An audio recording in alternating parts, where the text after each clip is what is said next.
বিসমিল্লাহির রহমানির রহিম। আসসালামু আলাইকুম। ন্যাশনাল আইডিয়াল গার্লস কলেজ আয়োজিত এনআইজিসি হোম কলেজের পক্ষ থেকে সবাইকে স্বাগতম। আমি নাহিদ সুলতানা, সমাজবিজ্ঞান বিষয়ের প্রভাষক।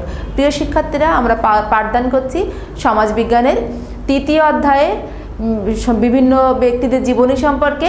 আমরা গত ক্লাসে জেনেছিলাম ম্যাক্স ওয়েবার, আমরা শুরু করেছিলাম ম্যাক্স ওয়েবার সম্পর্কে আমরা আরও বিস্তারিত জানব। গত ক্লাসেই কিন্তু আমরা জেনেছিলাম সমাজবিজ্ঞানের যে উদ্ভব এবং বিকাশের ক্ষেত্রে যে সকল মনীষীগণ অবদান রেখেছিলেন তার মধ্যে ম্যাক্স ওয়েবার অন্যতম। তিনি কিন্তু 1864 সালে জন্মগ্রহণ করেন এবং 1920 সালে মৃত্যুবরণ করেন, এবং একই সাথে তিনি সমাজবিজ্ঞানী ছিলেন, সাথে অর্থনীতিবিদ ছিলেন, রাজনৈতিকবিদ ছিলেন। প্রিয় শিক্ষার্থীরা, আমরা প্রথমে গত ক্লাসে জেনেছিলাম ম্যাক্স ওয়েবার সামাজিক ক্রিয়া সম্পর্কে, আদর্শ নমুনা সম্পর্কে, অন্তর্দৃষ্টি, সাথে জেনেছিলাম সামাজিক স্তরবিন্যাস। আমরা আজকে প্রথমে জানবো হচ্ছে ম্যাক্স ওয়েবার কর্তৃত্ব সম্পর্কে। কর্তৃত্ব সম্পর্কে প্রথমে আমি দেখে নিই যে কিভাবে এটা আছে বইয়ের আলোকে। কর্তৃত্ব হচ্ছে আইনগত ভিত্তিতে রাজনৈতিক ক্ষমতা পেলে তাকে রাজনৈতিক পরিবর্তিতে কর্তৃত্ব বলে। অর্থাৎ এই কর্তৃত্বের প্রকারভেদ সম্পর্কে আগে যেটা বলে, এখানে বলা হচ্ছে কি ক্ষমতা পেলে রাজনৈতিক পরিবর্তিতে কর্তৃত্ব বলে। ওয়েবার উল্লেখ করেছেন ক্ষমতা আইনগত হলে কর্তৃত্বের রূপ দেয়, অর্থাৎ ক্ষমতা যখন আইনগত হয় তখন সেটা কর্তৃত্বের রূপ নেয়। তিনি বলেছেন কর্তৃত্বের প্রকরণ ক্ষমতা প্রয়োগের চেয়ে আইনগত উৎসের উপর ভিত্তি করে সৃষ্টি, অর্থাৎ প্রত্যেকটা আইনের উপরে ভিত্তি, এমনই ব্যাখ্যা করেছেন কে? Max weber.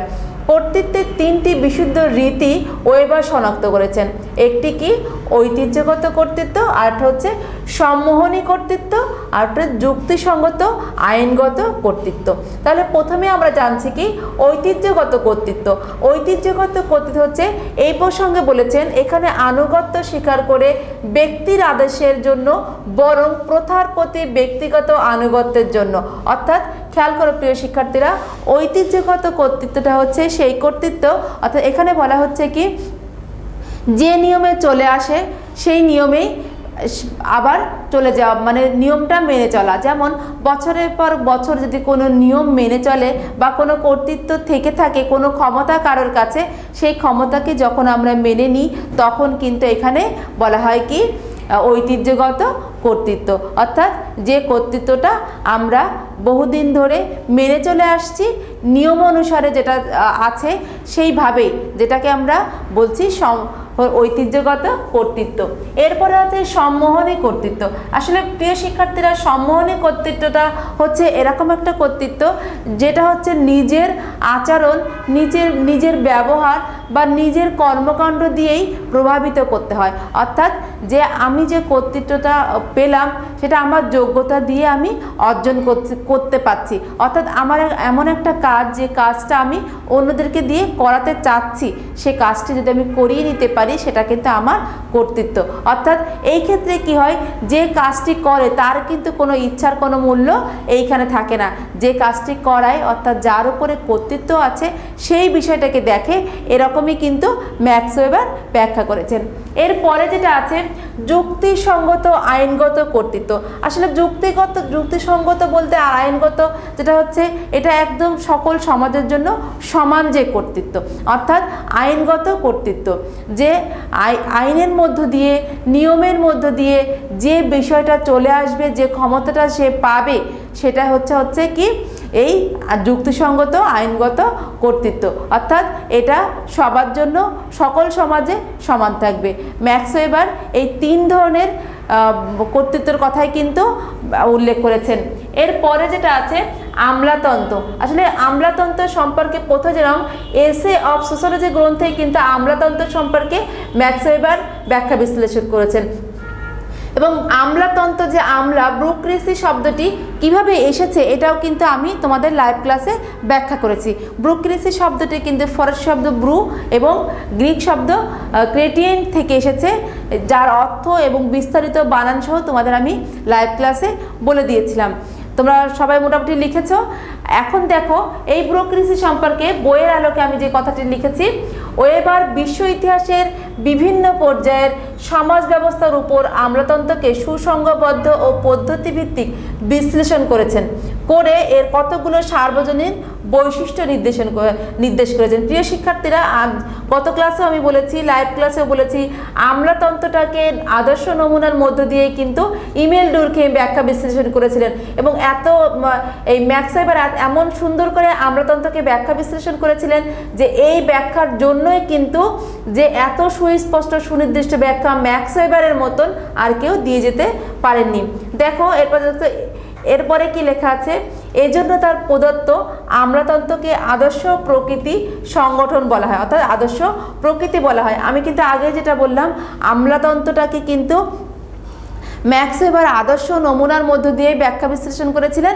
এই আদর্শ নমুনার কথা কিন্তু আমি আগেও বলেছি, গত ক্লাসেও বলেছি, যার জন্যই কিন্তু এই যে আমলাতন্ত্রের যে বৈশিষ্ট্যগুলো আছে এত সুন্দর করে ব্যাখ্যা বিশ্লেষণ আর কোনো গবেষক এখনো পর্যন্ত দিয়ে যেতে পারেননি। এরপরে দেখো, প্রথম যে বৈশিষ্ট্যের কথা এখানে বলা হচ্ছে কি, নিরপেক্ষ কর্মচারী নিয়োগ। অর্থাৎ আমলাতন্ত্রের প্রথম যেটা ছিল যে নিরপেক্ষ কর্মচারী হবে, অর্থাৎ নিয়োগ একটা পরীক্ষা হবে। এই কর্মচারী নিয়োগের ক্ষেত্রে কি হবে, পরীক্ষা হবে, সেটা সকল ধরনের পরীক্ষার মধ্য দিয়ে যে সর্বাপেক্ষা যোগ্য ব্যক্তি হবে সেই সবেমাত্র এই কাজে যুক্ত হবে, এটা এখানে কিন্তু বলা হচ্ছে। পরে যেটা আছে আইনগত কাঠামো। আইনগত কাঠামোটা হচ্ছে কি, অর্থাৎ অবশ্য আইনের মধ্য দিয়ে হবে। যে কর্মচারী নিয়োগ হবে, সে কর্মচারী নিয়োগ আমরা বলছি হ্যাঁ প্রক্রিয়াটা অবশ্যই আইনগত হতে হবে। অর্থাৎ আমরা কথা বলে আলোচনা করে একজনকে নিয়োগ দিলাম, এটা কিন্তু হবে না, অবশ্যই আইনগত হতে হবে। পদসোপান নীতি, অর্থাৎ পদসোপান নীতিটা হচ্ছে এরকম যে অবশ্যই পদ থাকবে, যে উচ্চ, মধ্য, নিম্ন, অর্থাৎ উপর থেকে একদম শেষ পর্যায়ের প্রত্যেকটা একটা পদ একটা কাজের ক্ষেত্রে, অর্থাৎ যখন আমরা একটা কাজ শুরু করব সেই কাজের প্রথম থেকে শেষ পর্যন্ত যদি 10 জন মানুষ কাজ করে সেটা ধাপের মধ্য দিয়ে থাকবে, তেমনই ব্যাখ্যা করেছেন ম্যাক্স ওয়েবার। এরপরে দেখো লিখিত বিধিবিধান। অবশ্যই এখানে লিখিত বিধিবিধান থাকতে হবে।